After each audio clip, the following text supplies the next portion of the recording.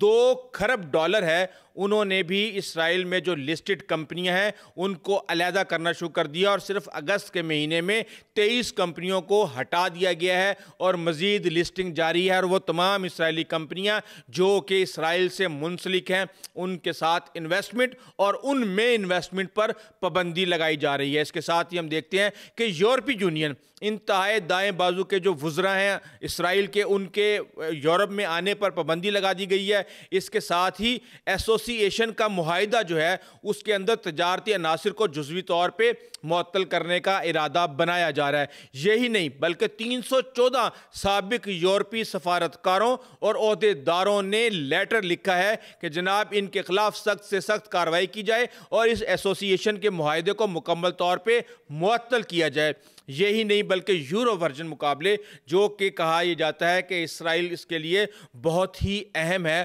اور 1973 سے لے کے اب تک یہ 4 دفعہ جیت چکا ہے، وہاں پہ بھی ہم یہ دیکھ رہے ہیں کہ یورپی اقوام کے اندر بیسیکلی یہودی ریاست کی قبولیت کی اس کو علامت سمجھا جاتا تھا، وہاں بھی معاملات بڑے خراب ہو چکے ہیں، اور آئرلینڈ، اسپین، نیدرلینڈ اور سلووینیا نے واضح کیا ہے کہ اگر آپ نے ان کو ان مقابلوں میں شامل کیا تو پھر ہم یہاں پر کھیلنے کے لیے نہیں آئیں گے۔ اور اس سے پہلے یہ واقعات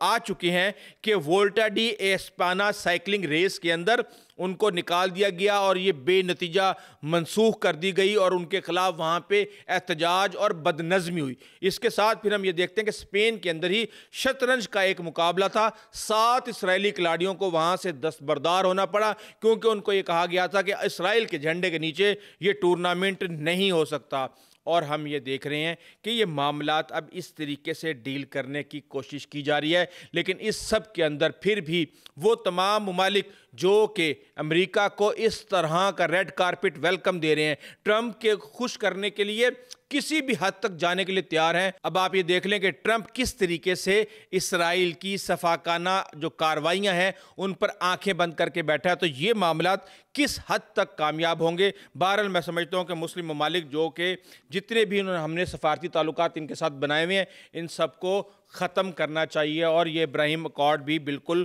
کینسل کرنا چاہیے۔ لیکن ایک چیز جو ابھی کی گئی ہے اور وہ یہ ہے کہ گلوبل سمود فلوٹیلا جو کہ 16 ممالک کی طرف سے غزہ کی محصور عوام کے لیے امداد لے کر جا رہی ہے، اسرائیل کو یہ وارننگ دے دی گئی ہے کہ اگر آپ نے فلوٹیلا شرکاء کے خلاف کسی بھی غیر قانونی کارروائی کی تو آپ کا احتساب کیا جائے گا۔ مجھے نہیں پتا کہ کس طرح کا یہ احتساب کریں گے، لیکن ممالک کے بارے میں آپ کو بتا دیتا ہوں کہ Pakistan, Bangladesh, Brazil, Colombia, Indonesia, Ireland, Libya, Malaysia, Maldives, Mexico, Oman, Qatar, Slovenia, جنوبی افریقہ، اسپین اور ترکیہ کے لوگ جو ہیں وہ اس کے اندر، جو وزراء خارجہ ہیں وہ اس کے اندر شامل ہیں، اور انہوں نے مل کے یہ تمام لیٹر لکھے ہیں۔ بہرحال دیکھا یہ جا رہا ہے کہ ہم اس وقت چیزیں بڑی تیزی کے ساتھ بدل رہی ہیں۔ لگ یہ رہا ہے جس شدت کے ساتھ اسرائیل اس وقت غزہ کے اندر گراؤنڈ اوفینسو سٹارٹ کر چکا ہے، اس کے پاس دن بہت کم ہے، اور یہ معاملہ کسی نہ کسی منطقی انجام تک پہنچنے والا۔ اللہ تعالیٰ فلسطینیوں پر اپنا رحم فرمائے اور ان کو صبر عطا فرمائے، کیونکہ جتنا ظلم ان کے اوپر ہو چکا ہے حالیہ تاریخ میں کوئی بھی اس کی گواہی نہیں دے سکتا۔ ابھی تک کے لیے اتنا ہی، آئندہ تک اجازت دیجیے۔ اللہ حافظ۔